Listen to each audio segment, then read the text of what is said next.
Ready start. Para. लघुलेखन ही एक कला आहे. सन 1837 मध्ये सर आयझॅक पिटमन यांनी ह्या लिपीचा शोध लावला. उच्चारशास्त्रावर आधारित ही लिपी असल्याने सुरुवातीला तिला फोनोग्राफी असे संबोधण्यात येत होते. आजपर्यंत सर्व जगभर ह्या लिपीचा प्रसार झालेला आहे. मुख्यतः कार्यालयीन कामातील पत्रलेखन, सभांचे वृत्तांत लेखन इत्यादी कामांसाठी तिचा वापर केला जातो.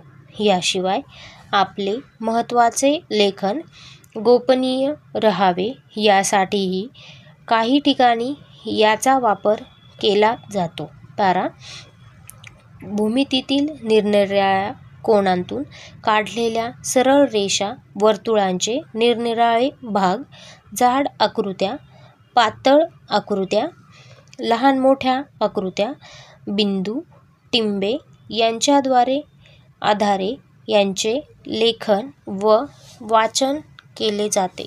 लघुलेखनाच्या अभ्यासक्रमात यावर आधारित निरनिराळे पाठ समजावून घेऊन ही कला आत्मसात करण्यासाठी बरीच मेहनत घ्यावी लागते.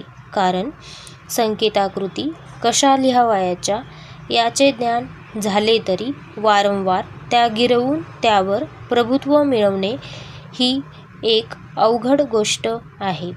कित्येक विद्यार्थी सुरुवातीच्या टप्प्यात मोठ्या जोमाने सर्व अभ्यासक्रम पूर्ण करतात परंतु त्यानंतर जी अथक मेहनत घ्यावी लागते त्यात कमी पडतात.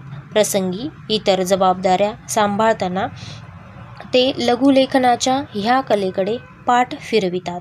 कित्येकांचा समज असा आहे की लघुलेखन शिकताना भाषेवर प्रभुत्व हे असलेच पाहिजे.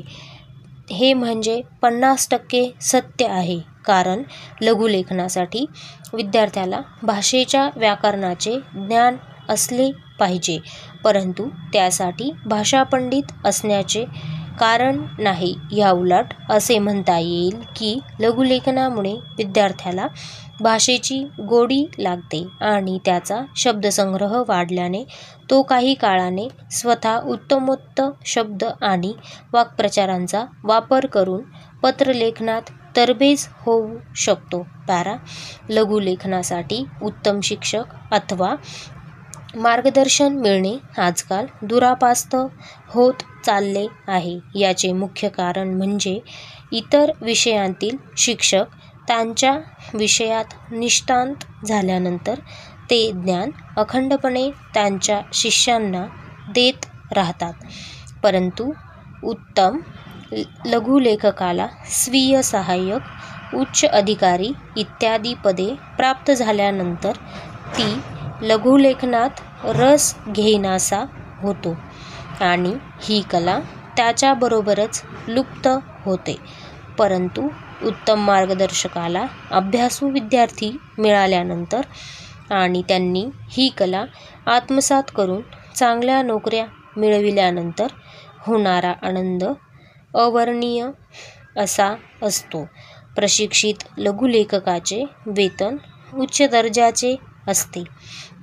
स्पर्धा कमी असल्याने लघुलेखनाच्या कलेकडे तरुण पिढीने अवश्य लक्ष द्यावे. स्टॉप.